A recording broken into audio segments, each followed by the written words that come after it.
folks, back on the Bossman show, a friend of the show, Preston Spradlin of the Morehead State Eagles up there, man, in Morehead, Kentucky at OVC. 9 in a row, 13-6 on the year. Coach, let's talk to you. How's life up there in Morehead, man?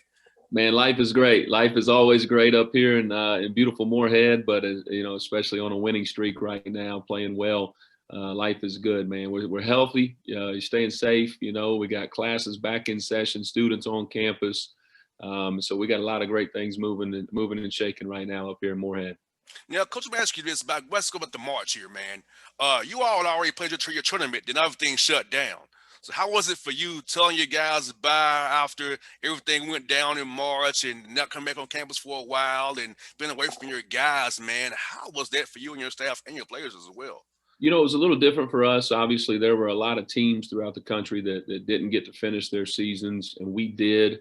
We had already met with our team following the season and talked about how important our off season was going to be, how much work we had to put in, how we couldn't afford to waste any opportunities over X amount of weeks that we had before school went out. So obviously that got derailed. We sent the guys home for spring break with the intent that they would come back after spring break. And then that turned into 2 weeks, and then it turned into the rest of the semester. And so, things really changed. And, the thing that we talk about every day, we always have in our program is, our one goal is to get better. And obviously, once we went into the pandemic really hit and quarantining and all that, and guys are home, getting better looked a lot different. We got guys from all over the country, and their access to a gym, their access to a court, weights, nutrition, all of that was just drastically different. And so we had to get really creative and figure out, no matter what we have access to, how can we get better every day? And so our strength coach did an awesome job. He would put together some workouts for the guys that would include, putting stacks of books in a backpack so that you could do push-ups and squats and different things like that, and just all kinds of stuff, man. Our guys got super creative. We shipped guys basketballs. We shipped them protein powder so that they could keep their weight up. We had them download nutrition apps so that we could keep up with what they were eating, whether guys needed to go up or down. And so, we just adapted. We did the best that we could each and every day. And, I think the quarantine, the pandemic offered up a great opportunity to either, make excuses or figure it out. And our guys figured it out, man. We dove into getting better, personally, socially, and spiritually. I read 3 different books with 3 different players. I sent them the books. I let them pick out the books that we wanted to read. And I would call them. We'd talk every other day, and we'd discuss a different chapter. And so that was cool, and my staff did a lot of the same things. We have a character coach who really dives into our guys spiritually and pours into them. And he did a great job leading some discussions, whether it was on Zoom or sending the guys some video or some reading materials that really challenged them. But I think the big thing for us, man, is we really just challenged our guys to get better personally. And I think the biggest thing for us is that we brought back to campus when we got an opportunity to get back here was we had a great appreciation for every day. Oh, yes. We had such an appreciation to be on campus, to have an opportunity to practice as a team, to have an opportunity to take your mask off for an hour a day and step on the court and get on the court as much as you want and be around your teammates. And I think that our guys did a great job of really being committed to building their relationships with each other throughout quarantine. We didn't have a chance to work on offense and how you're going to pass better to each other, how you're going to communicate on the defensive end. However, we had an opportunity to get better with trusting one another and our communication. And so we had a FaceTime schedule for our guys to where literally every day they had to FaceTime a teammate, and a teammate had to turn around and FaceTime them, a different one. So we kept them connected. We had to make sure we weren't going to lose our connectivity just because we were all stuck at home. And man, I'm real proud of our guys. They did a great job of buying into that, even when it wasn't convenient. Even days they were tired, they probably didn't feel like FaceTiming a coach or a teammate, or picking up a book and reading it, or getting on a Zoom call, or doing push-ups with a backpack on. But man, they did it. They found a way to get better every day, and I truly believe that's a big reason why we're in the middle of this season the way that we are right now. Most definitely, and playing 19 games already, which is rare right now. A lot of teams haven't played 10. You've played 19. And do you feel like you're kind of getting your groove now? Because when you're off so long, Preston, you know how it is. Guys lose that rhythm. So how was it getting the rhythm back, building their strength back as well on court, getting their wind back, and learning the offense again that you put in for them to go on the court and execute for you? So how has that been for you guys? For sure, for sure. Well, I think a couple things. Number one, we had a lot of time as a staff to where we were home, and we weren't traveling recruiting. We weren't in the office. We weren't working our guys out, and so we had time to get better too. And I divided my staff up. I had each one of my coaches study something different, whether it was ball screen defense or high-low offense or whatever it was. And then we would get together as a staff, and I would have whichever coach that was basically present it to our staff. And we'd say, hey, we like this, we don't like that. Is this going to be good for us or is it not? And so we had a lot of time to prepare, knowing that when we got back with our team, it was going to be crunch time, that we had a lot of time to make up for what we had lost in the spring and what we had lost in the summer. So we had to be on point. We had to be efficient with what we were doing. We had to have a great game plan, and we had to execute it. And so we did that. And, we had our ups and downs with the virus early on when we got our guys to campus. We took it easy on them in terms of getting back into shape. And we had expectations of where they would be conditionally and things like that. But once we got going, we were really fortunate, man, that we didn't have any type of pause since September. And so we went a long time. And the NCAA this year, obviously pushing the season back a couple weeks, it gave you more time to practice. And so they gave every Division I school 3 weeks where you could practice 8 hours on the court as opposed to 4. And so we used it. I mean, we practiced 4 2-hour practices a week. And by the time, we got to official practice 42 days out from the season, we had a lot of stuff in. We weren't very good at it, but we had enough to play a game. We had zone offense, we had zone defense, press offense, press defense, quick hitters. We had all those things in because we didn't know. We felt like a shutdown or a pause, as you mentioned, most teams have gone through, was inevitable, was going to happen. Mm-hmm. And so our guys, by the time we got to Christmas break, we played Clemson on the 21st of December. That was our last game before Christmas. That game was actually supposed to be on the 22nd, and the administration at Clemson called and asked, do you guys want to move it up a day so that both of our teams can go home for an extra day for Christmas? We said, absolutely. And that was big, man, because we played our 10th game right before Christmas. And at that point, nobody in the country had played 10 games. We had guys that played 9, a couple days later, they'd played their 10th, but we played 10 games before anyone else in the country. And I say that because we were tired. I mean, we were exhausted. We were mentally, physically exhausted.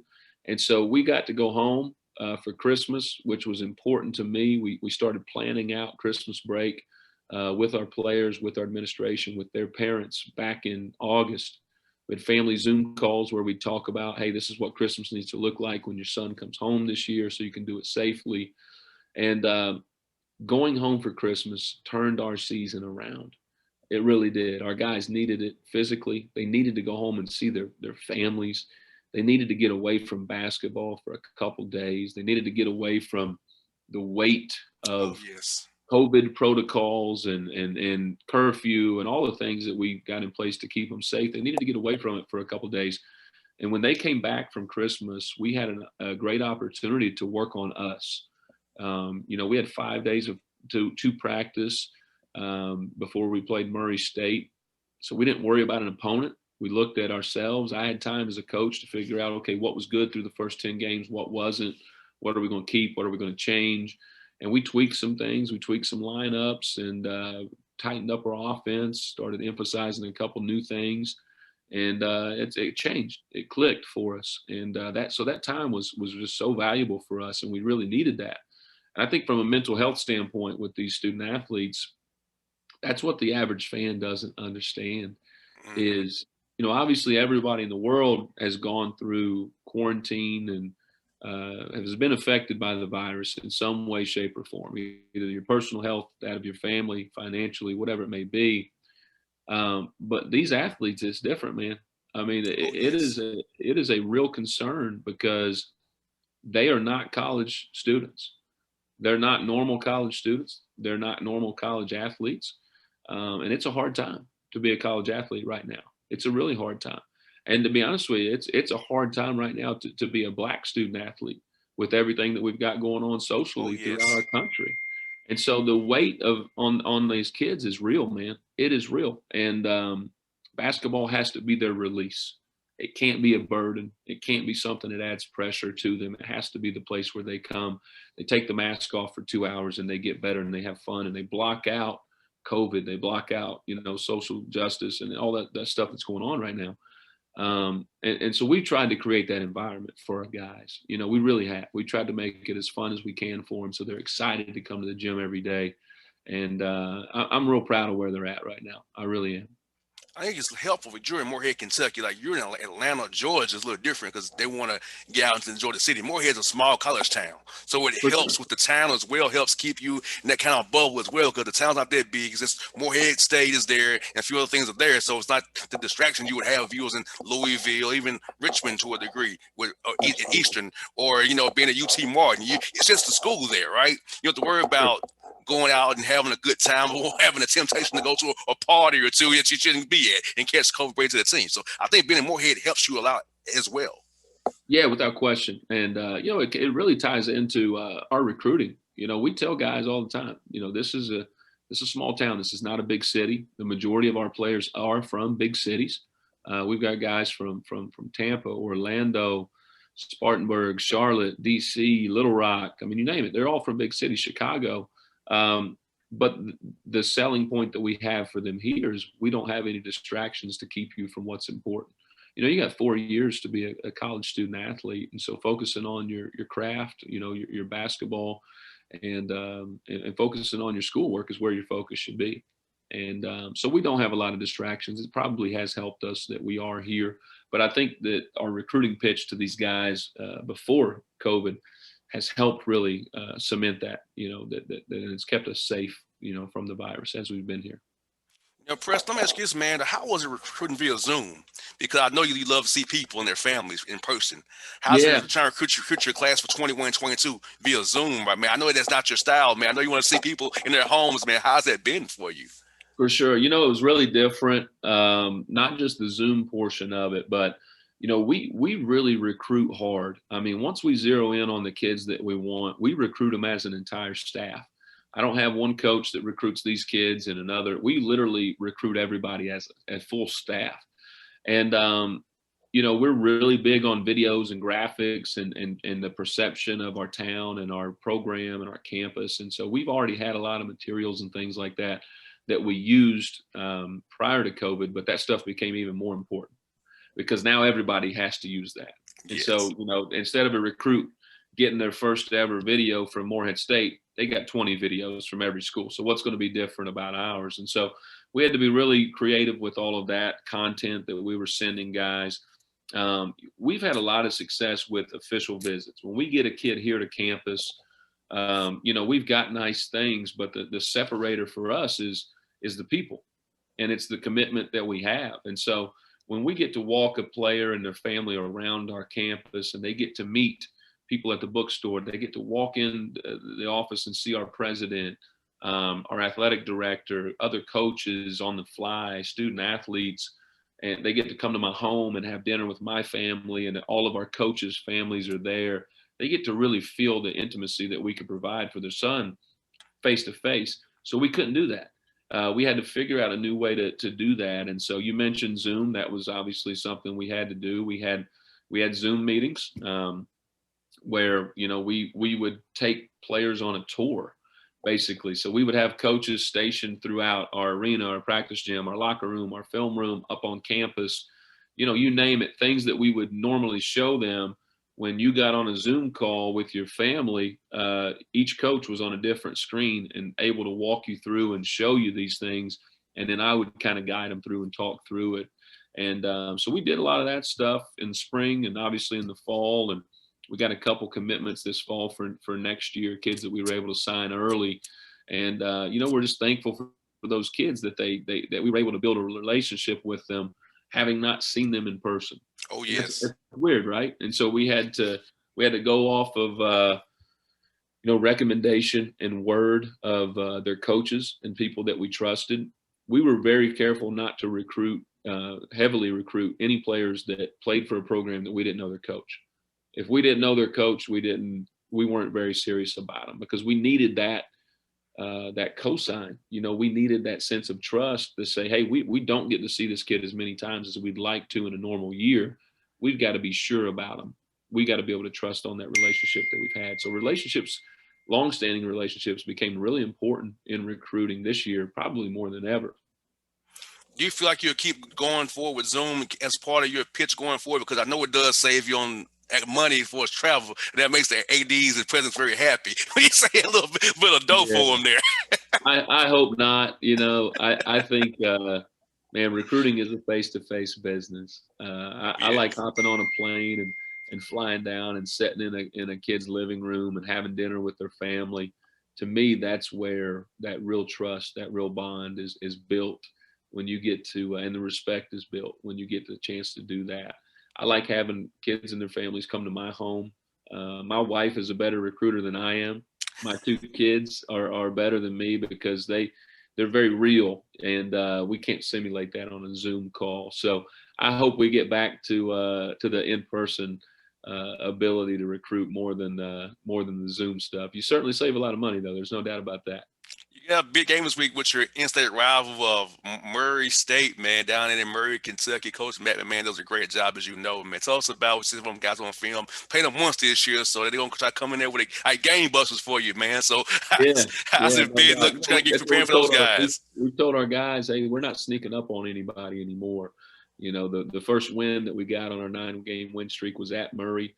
First time that our program had won there in 18 years. And I think we snapped a 25-game home win streak for those guys. And so it was a big win for us, big confidence booster. But I do think at that point in time in the year, we probably snuck up on some people. We're not doing that anymore. We're at the top of the standings. Obviously everyone knows how well we're playing. And so you go from, being the hunter to being the hunted now. Everybody knows where you're at. You got a bullseye on your back, and so you got to prepare accordingly.